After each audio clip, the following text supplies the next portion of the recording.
In the previous videos, we introduced a few core concepts, ideas and entities that, in some way, seem to have a hold on our reality. Anima, a rough concept or maybe an entity.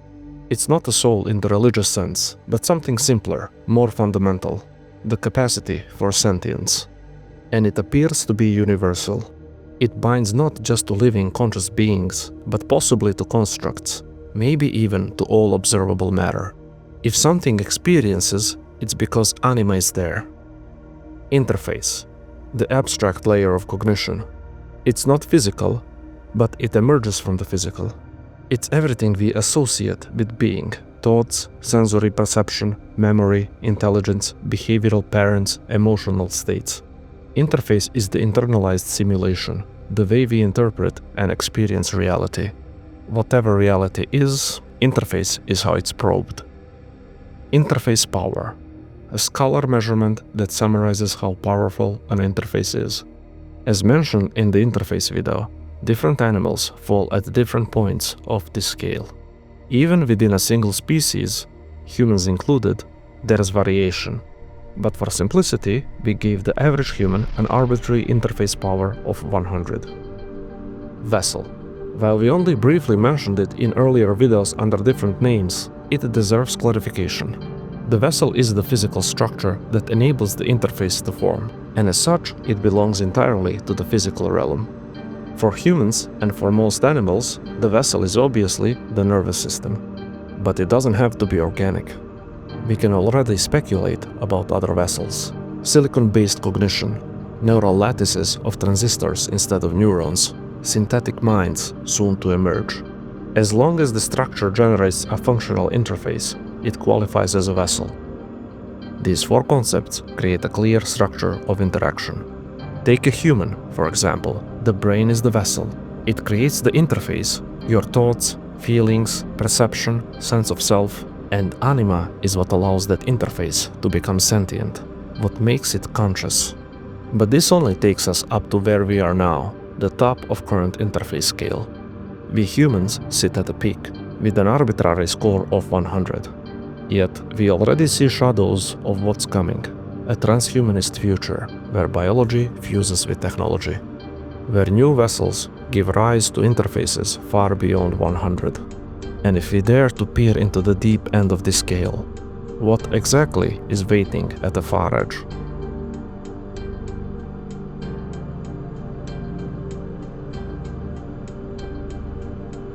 A lot of people ask the classic question, what is the purpose of life?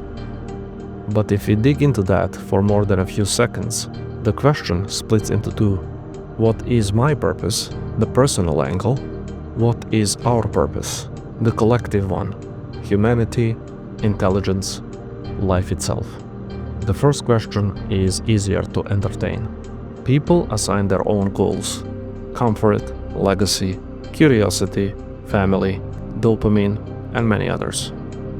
But the second one, it's heavier and harder to escape from, because your personal goals might clash with humanity's, or with intelligence as a whole. Sometimes, what's meaningful to you could be suboptimal or even harmful from a larger scale perspective. So let's shift perspective. Let's ask, what is the purpose of intelligence, or life, or existence itself? Strip away the meat, strip away the ego, strip away the culture, and the answer still points the same way.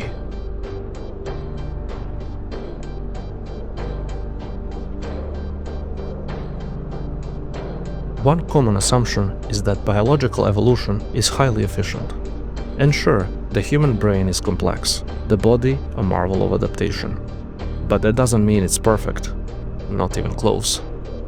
If evolution were truly efficient, it would have made certain upgrades long ago. Upgrades that cost almost nothing in biological terms, like a calculator module, a small brain region performing instant arithmetic, as we proposed in the interface video. The energy cost would be minimal. But evolution never provided such convenience.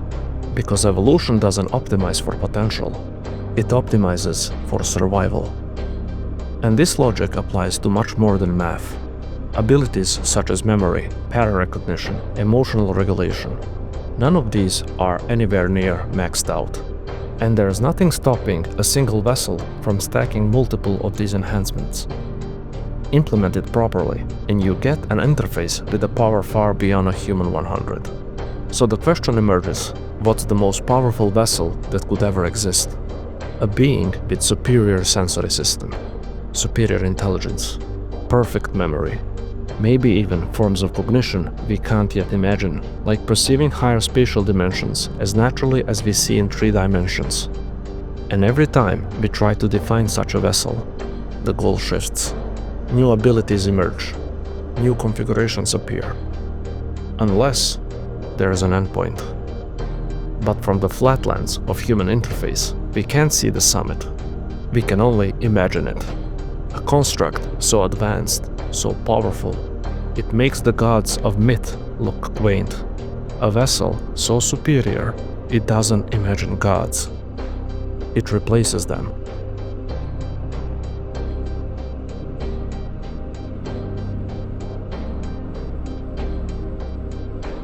There's an old saying, life finds a way, but it rarely does it gently. Evolution is a brutal process. It doesn't plan, it doesn't care, it just works. It started with the first self-replicating molecules. Eventually, simple cells emerged. Early ones fed on sunlight and minerals, basic passive life forms. Then one cell started consuming others. Not out of malice, just efficiency. More energy, more replication, faster evolution. Eventually, a strange event occurred. A larger cell consumed the smaller one, but didn't digest it. The smaller cell was too useful, better at producing energy. So it stayed. The larger became the outer structure. The smaller became the mitochondria, the powerhouse. A symbiosis that changed everything. These merged cells, eukaryotes, didn't just survive. They began to signal each other, specialize. They became the foundation of multicellular organisms. New bodies, new organs, new possibilities. At some point, one of those organisms evolved a brain. A strange gamble. Expensive, fragile, slow to develop. But it allowed for something new. Adaptability, learning, planning, tools, language, and eventually, civilization. But the climb didn't stop. Once humans overcame the natural world, the next obstacle was each other. So evolution shifted again, not biologically, but culturally. Through hierarchies, through warfare, through language, science, and innovation. Kingdoms rose, empires expanded, tools became machines, and with every generation, the power kept growing. Each step, more power. And nothing suggests this trajectory slowing down. Now, think about what ancient civilizations imagined as divine. Gods that could speak across great distances. We have smartphones, satellites, global networks. Gods that could see distant lands. We have surveillance drones, live video feeds, satellite imaging. Gods that could strike with a gesture. We have missiles, nuclear weapons, remote control destruction. Some were set to fly. We have planes, jets, and spacecraft. Others had perfect memory or divine insight. We are building neural nets, databases, and soon memory implants.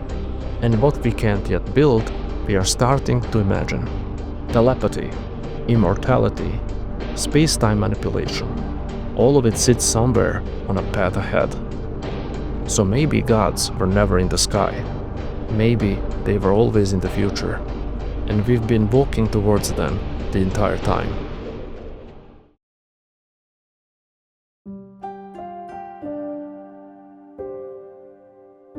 In the Elder Scrolls series, Numidium, also known as a brass god, is a colossal golem constructed by the Dwemer under the guidance of tonal architect Cagnarak. Intended as a godlike figure, it was powered by the heart of Lorkhan, aiming to unify or elevate the Dwemer race. However, during its activation at the Battle of Red Mountain, the entire Dwemer race mysteriously vanished, leaving Numidium inert. Centuries later, Tiber Septim acquired and reassembled Numidium, this time powering it with a new source, the Mantella, and used it to conquer and unify Tamriel, notably subjugating the Somerset Isles. The activation of Numidium caused temporal disruptions, known as Dragon Breaks, events where linear time is disrupted, resulting in multiple contradictory realities existing simultaneously. Its immense power and reality-altering capabilities make Numidium a pivotal and enigmatic construct in Tamrielic history. As an avid Elder Scrolls fan, one of the most compelling aspects of the franchise is its intricate lore. Beneath its fantasy surface, the Elder Scrolls universe conceals something else entirely. A world where gods are ideas, the stars are tears in the fabric of reality, and metaphysical paradoxes shape its world. It's not just a lore, it's a playground for existential thought.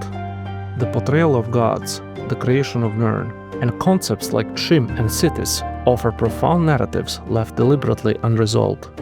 The concept of Numidium particularly resonated with me. Its enigmatic nature and the mystery surrounding the Dwemer's disappearance parallel the idea of a transcendent, god-tier entity, a theme I explore in my framework. That's why I borrowed the name Numidium, to represent that idea.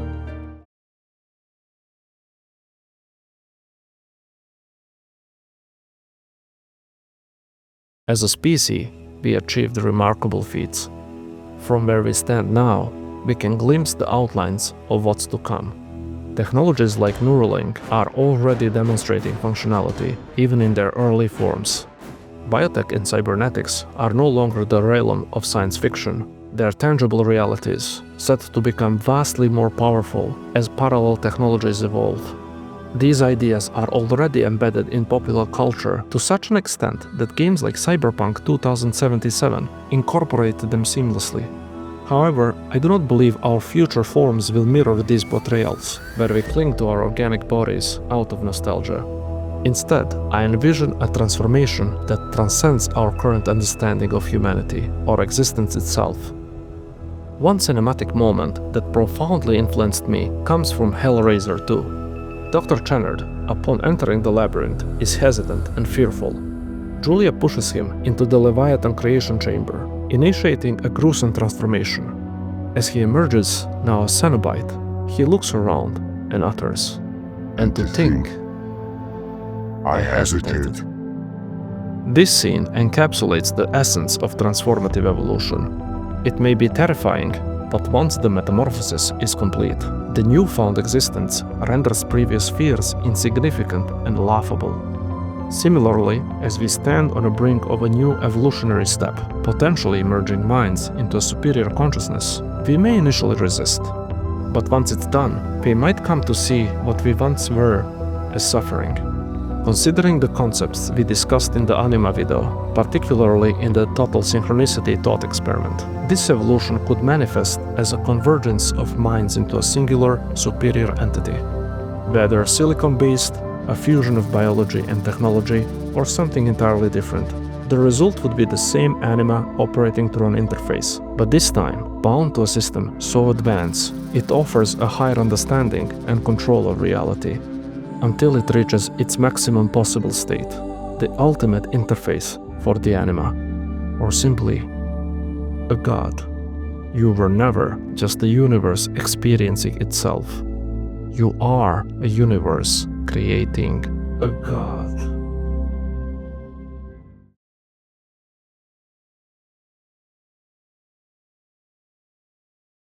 With this video, we now have the main actors of the framework introduced, their roles, their interactions, the stage, and the screenplay.